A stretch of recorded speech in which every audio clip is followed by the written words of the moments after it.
आपको दिखा रहे हैं, ग्राफिक्स के माध्यम से भी आपको दिखाने की हम कोशिश कर रहे हैं कि कौन किस सीट से पीछे है और आगे है। हालांकि जब शुरुआती रुझान आते हैं तो तस्वीर कभी भी कुछ भी हो सकती है।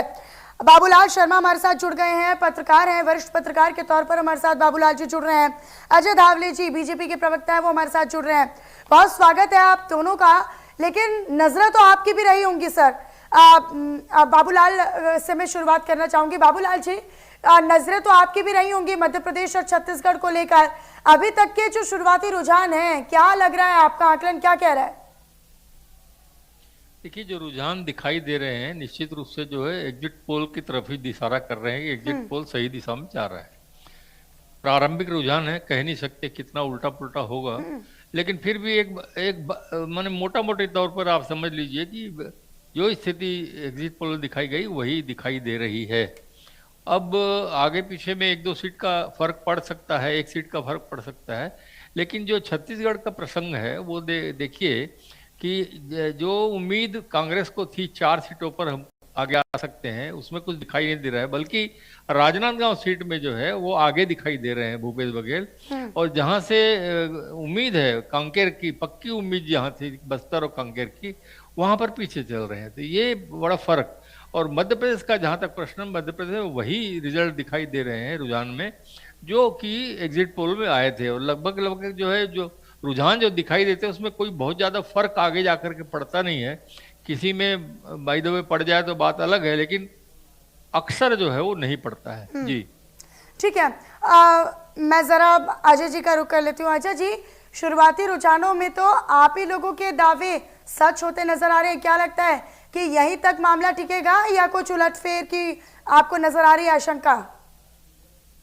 जी, इससे बेहतर होगा। और मैं आश्वस्त करता हूं कि भारतीय जनता पार्टी का जो 370 सीटों का लक्ष्य था और एनडीए का जो 400 सीटों का समग्र रूप से लक्ष्य था, वो आदरणीय प्रधानमंत्री श्री नरेंद्र मोदी जी की देश को गारंटी और भारतीय जनता पार्टी का संकल्प ये जमीन पे उतरा है। और 2024 का लोकसभा चुनाव एक इतिहास लिखने जा रहा है कि पहली बार भारत में कोई प्रधानमंत्री तीसरी बार चुन के आ रहा है, जो इंक्रीमेंटल वोट के साथ में, मतलब नेहरू जी भी चुन के आए थे, लेकिन नेहरू जी कभी इंक्रीमेंटल वोट के साथ में चुन के नहीं आए थे। आदरणीय प्रधानमंत्री श्री नरेंद्र मोदी जी इतिहास लिखने जा रहे हैं भारतीय लोकतंत्र में। और वो 303 का जो अपना पुराना लक्ष्य था, पुरानी जो प्राप्ति थी, उससे भी आगे बढ़कर भारतीय जनता पार्टी प्राप्त करने जा रही है। देखिए, दो चीजें बहुत महत्वपूर्ण रही हैं। मुझे लगता है इंडिया टीवी ने भी, इंडिया न्यूज ने भी अपने चुनावी कवरेज के दौरान दिखाया होगा कि देश में कहीं पे भी आपको एंटी इनकम्बेंसी की लहर नहीं दिखी।